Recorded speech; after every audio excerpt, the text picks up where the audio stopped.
Hello and welcome back to the channel. Today's video is going to be a lot different than my previous videos. It's story time. In this video, I'm going to show you the hideous first hat I ever crocheted. I'm going to tell you the surprising thing that I sold first in my Etsy shop, and I'm going to tell you how my business got the name Tinderbox, why I hated it for a long time, and why I love it now. This video is going to be a little more off the cuff and stream of consciousness, so you'll get a better insight into what's going on up here. And that means that the timeline's probably going to jump around a few times, and there are almost guaranteed to be some side quests. Let's start at the start.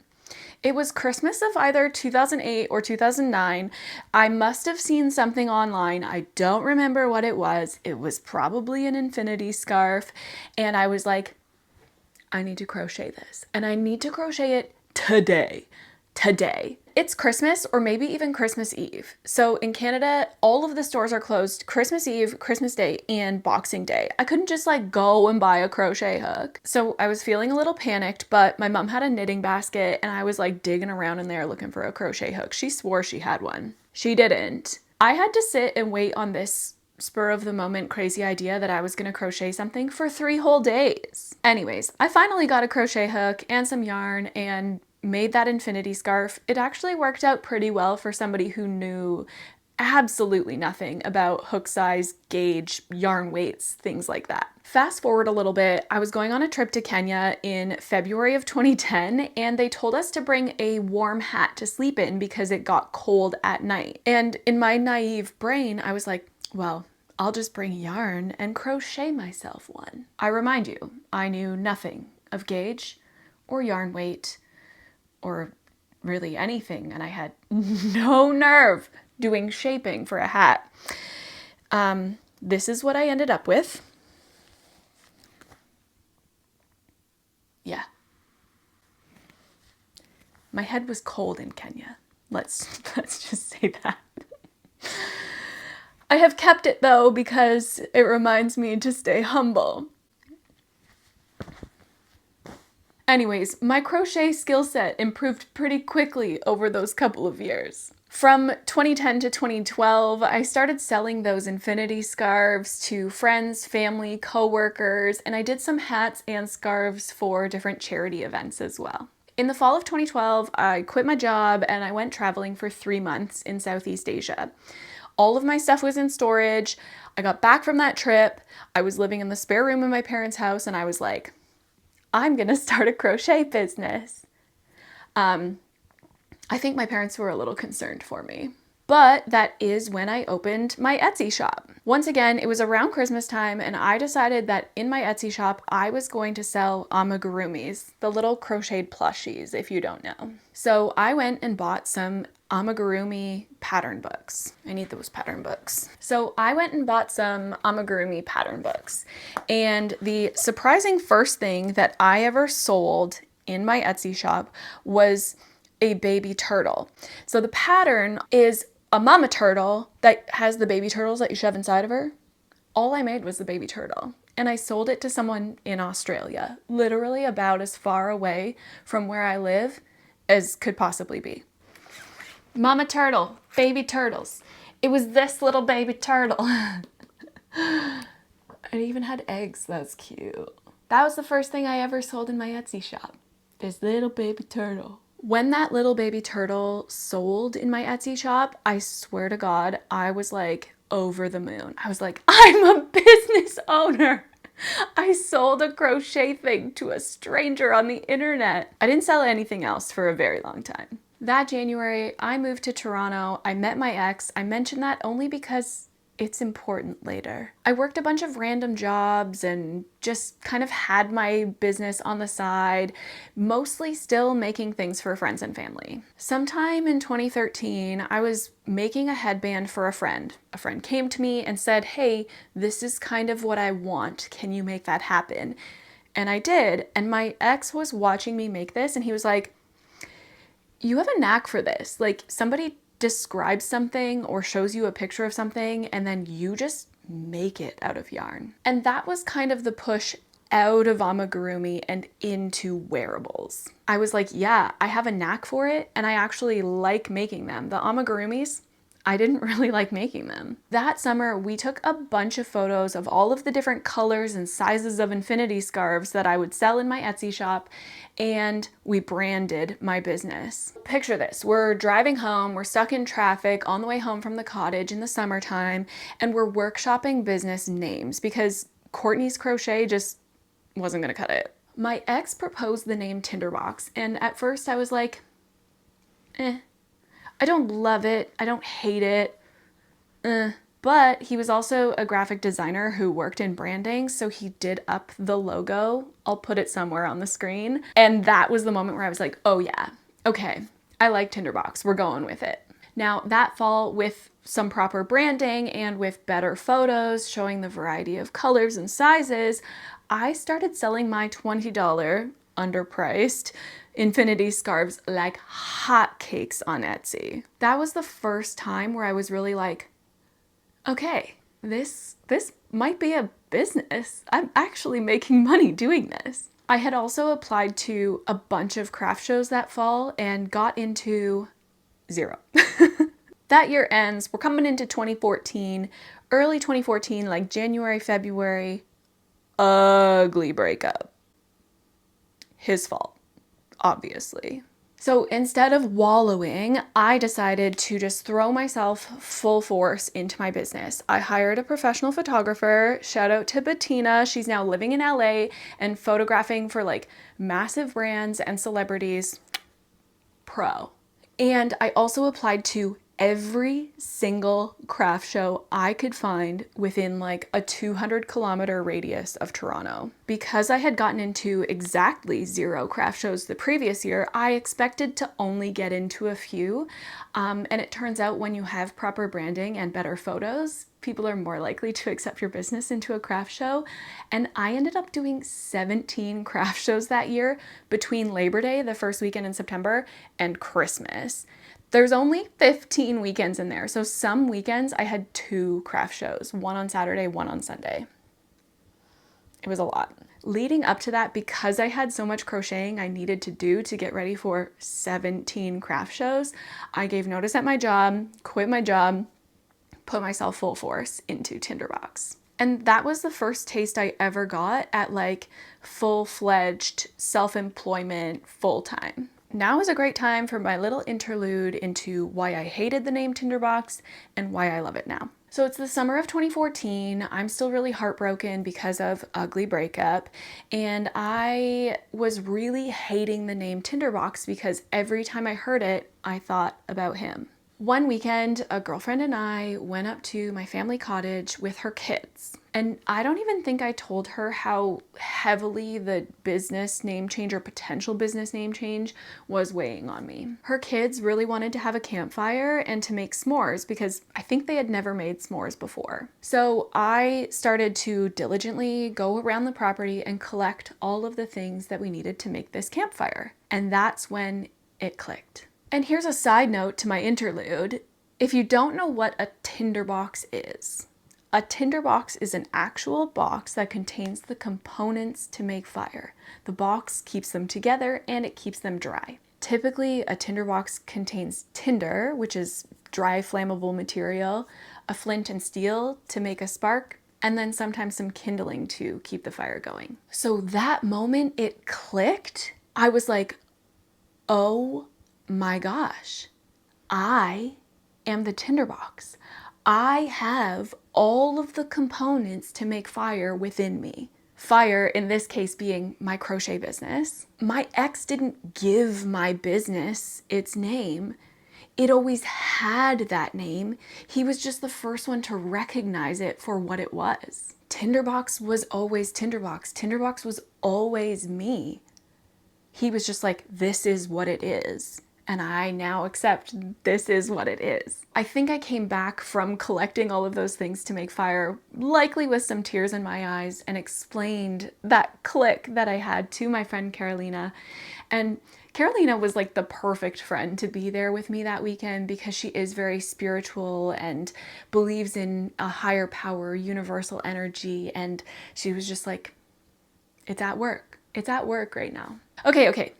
Enough woo-woo before I lose you. Over the next couple of years, I followed that same pattern where I worked a contract job from January or February until August or September, and then just did the craft show hustle from September till Christmas. At the end of 2015, so only my second full year of doing that craft show hustle, I was like, there's a very obvious ceiling to my income here, and it's a low ceiling. Because there are only so many things that I can crochet with these two hands in the span of a year. And the things that I was crocheting just weren't really bringing me joy. I had to crochet things that were really simple so that they could work up quickly. I was using the same yarn so that I could have consistency across my products. It was a pretty chunky yarn. So I didn't really get to experiment that much, and it was becoming kind of monotonous and boring for me. So that is when I decided to start writing patterns down.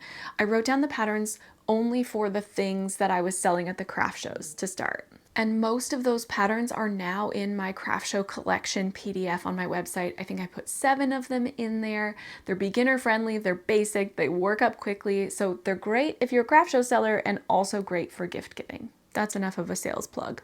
In January of 2016 was when I opened my Ravelry shop with those craft show patterns in it.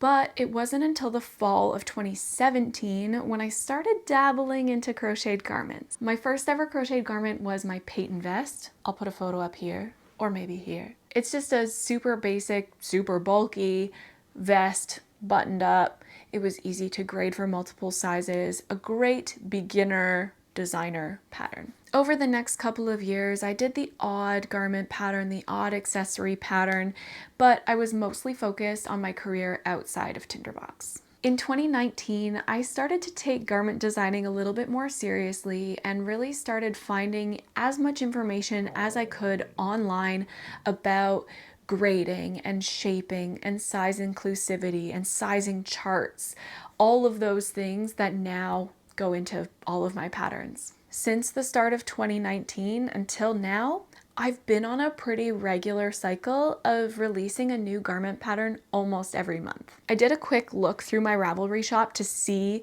how consistent I've been at releasing about a pattern a month since 2019. In 2021, hello pandemic, I designed and released 18 garments. I want to just give 2021 Courtney a call and be like, are you okay? Now, and for the last couple of years, I've been more in a 9 to 12. 18 is wild. Let's jump the timeline a little. Rewinding back to 2020 here.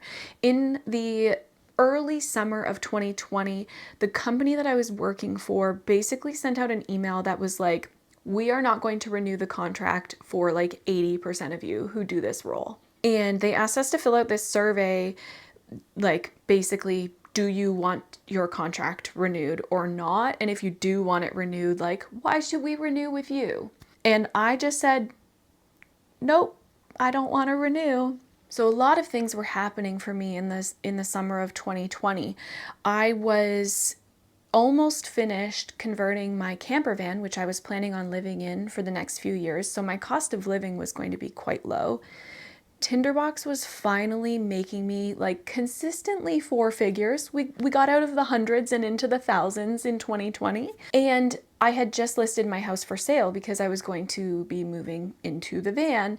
So I knew that I would have a little cushion there, a little bit of savings to help me should things flop. I just felt like everything was aligning and just telling me to take the leap, so I took the leap. While most of that early summer was really slow and I was barely getting any work through my contract, it officially expired at the end of July 2020, so August 1st, 2020 is the official first day where I took Tinderbox full-time indefinitely. And that's all I've been doing since. It's almost 5 years at this point, and that is wild to me. Since the summer of 2020, my business hasn't gone through any monumental changes. I'm still designing garments, still releasing them regularly throughout the year, and promoting them primarily on social media and through my email subscriber list. Though over the course of those 5 years, my patterns themselves and the garments that I've made have improved substantially. I think the biggest improvement for me is that I actually think about the writing up of the pattern while I'm making my sample now. I used to just wing it entirely, and that led me down a path to creating things that were very, very, very challenging, if not almost impossible to scale to different sizes, to grade for different sizes.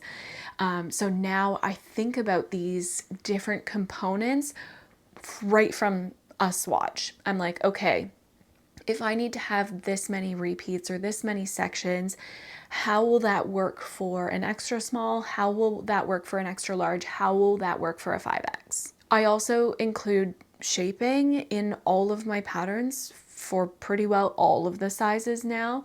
I used to not include it for some of the smaller sizes because it's not always needed, but I find it easier in writing the patterns if just all of the sizes have some shaping. So yeah, over those 5 years, like the construction of the garments themselves has gotten a lot better. My process from start to finish has gotten a lot more efficient, and the patterns themselves contain a lot more useful tips and tricks than the ones from 2020 or earlier. Prior to recording this video, I asked for some questions on Instagram about my business. I think I've covered most of them except for one. That one question is, what has been your most challenging design to finish so far? And for this, I have two answers. For the actual crocheting of a design, that award goes handily to my Bridget ballet neck. I will put a photo up. There is nothing wrong with the Bridget ballet neck as she is now, but she was never going to be a ballet neck or to look like that at all. I had a different plan for that yarn, like wildly different plan for that yarn, and the yarn said nope. And I have never frogged a pattern or frogged a whip so many times as I frogged that. And then finally I was just like, okay, we're changing the plan. We're going with what the yarn wants. We're gonna make a scoop neck. It didn't end up being a scoop neck. It ended up being a ballet neck. Yeah, Bridget. I called her Bridget, and in the character description, because each of my designs gets a character description, in her character description, I think it starts with Bridget is a brat. That yarn was a brat. But the yarn got what it wanted, and it ended up being a really beautiful piece that I wear all the time. Sometimes you just have to listen to what the yarn wants. I should note too that that doesn't make me not love Bridget. It almost makes me love her more. And that's just from the designer's perspective. From the maker's perspective, there's nothing in that pattern that makes that pattern any more difficult than any of my other yoke style designs. Then we can talk about what one was the most difficult to grade and write up. And that award goes far and above to the Lynn tank. Because of the way that the post stitches come down the straps and are evenly spaced across the bust and the underarm, it meant that I had to increase only by a certain number of stitches between the sizes, and I could not, for the life of me, make it work for the Craft Yarn Council sizes. I was actually in Sacramento at the time at a friend's house, and I was at her table just like pulling my hair out, trying to make it work. And she was like, I don't know how you do this. This is wild. It was not a fun process for me. But what I had to do there was I just had to think outside the box. I was trying to get these stitches to conform to these very rigid sizing numbers, the Craft Yarn Council standard sizes. I use them for all of my patterns except for maybe 3.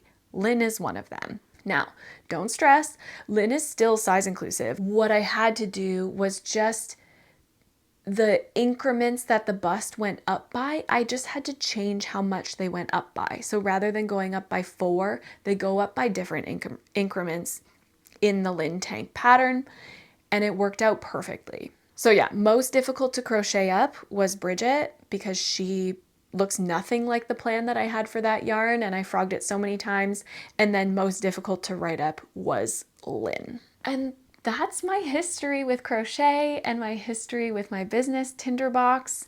Looking forward in my business, I hope to continue designing garments for as long as these hands will let me and as long as the internet people keep showing up for me. And as you've probably noticed, especially in the last few months, I've been trying to provide a lot more educational content when it comes to crochet garment making. A lot of the education that I got about crochet garment making, I got through blogs and YouTube videos about knitwear or sewing, and it just doesn't really exist for crochet. So I am trying to fill that gap. The goal with filling that gap is to give crocheters, makers who are making these designs, up and coming designers, I really want to give them the confidence and the skill set that knitters have, that sewists have, because they have such a rich history of garment making in those crafts. And I want to bring as much of that to crochet as we can so that crocheters feel as confident making sweaters, making dresses, making tanks, making tees as a knitter does. That being said, if there's any burning questions that you have or topics that I haven't covered yet about crochet garment making that you might be interested in, pop them in the comments or send me an email and I will do my best to include them in a future video. Don't forget to like this video and subscribe to the channel. Leave a comment down below if you liked this video, and I'll see you next time. Happy crocheting!